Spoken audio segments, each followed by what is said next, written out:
పాండవుల పరంపరలో ఘటోత్కచుని కుమారుడిగా జన్మించిన బర్భరికుడు చిన్ననాటి నుండే అసాధారణ శౌర్యాన్ని చూపించాడు. అతనికి మాతృవంశం నుండి శక్తివంతమైన మాయా విద్యలు, పితృవంశం నుండి భీకరమైన బలం లభించాయి. ఒకరోజు అతను తపస్సు చేసి శివుని నుండి 3 అమోఘ బాణాలను పొందాడు. ఈ బాణాలతో ప్రపంచంలో ఏ యుద్ధాన్నైనా ఒక క్షణంలో ముగించగలడు. ఎవరు యుద్ధంలో ఎప్పుడూ బలహీనమైన పార్టీ పక్షాన పోరాడతానని బార్బారిక్ ప్రతిజ్ఞ చేశాడు.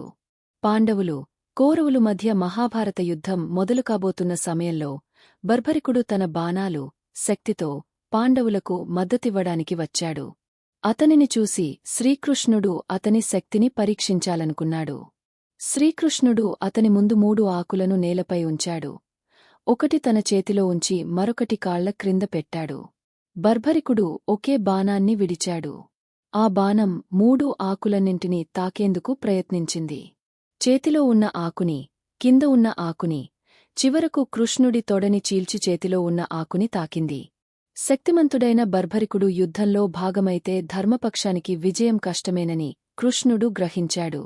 దీనిని నివారించడానికి కృష్ణుడు బార్బరిక్ తలను దానధర్మంగా కోరాడు. తన సూత్రాలకు కట్టుబడి బార్బారిక్ త్యాగానికి అంగీకరించాడు. తన త్యాగానికి ముందు బార్బరిక్ యుద్ధాన్ని వీక్షించమని అభ్యర్థించాడు. కృష్ణుడు యుద్ధభూమిని చూసే కొండపై తన తల ఉంచి అతని కోరికను తీర్చాడు. యుద్ధం తర్వాత పాండవులు తమ విజయానికి ఎవరు ఎక్కువ దోహదపడ్డారనే దానిపై వాదించుకున్నారు. కృష్ణుడు బార్బరిక్ తలను బయటపెట్టి బార్బరిక్ మొత్తం యుద్ధాన్ని చూశాడని మరియు అతనే గొప్పవాడని ప్రకటించాడు.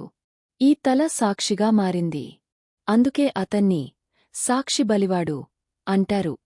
కలియుగంలో ఖాతు శ్యాంగా పూజింపబడాలని కృష్ణుడు బార్బరిక్ను ఆశీర్వదించాడు. తన త్యాగం వల్ల బర్భరికుడు ఖాతు శ్యాంగా పూజించబడుతున్నాడు. రాజస్థాన్లో ఉన్న ఈ దేవాలయం ప్రతి సంవత్సరం లక్షలాది భక్తులు దర్శనం చేసుకుంటున్నారు. బర్భరికుడు కేవలం బలమైన యోధుడు మాత్రమే కాదు. అతను త్యాగశీలుడు, ధర్మానికి బలంగా నిలిచిన భక్తుడు. ఇతని కథ మనందరికీ ధైర్యం, నమ్మకం, న్యాయానికి విలువను నేర్పుతుంది.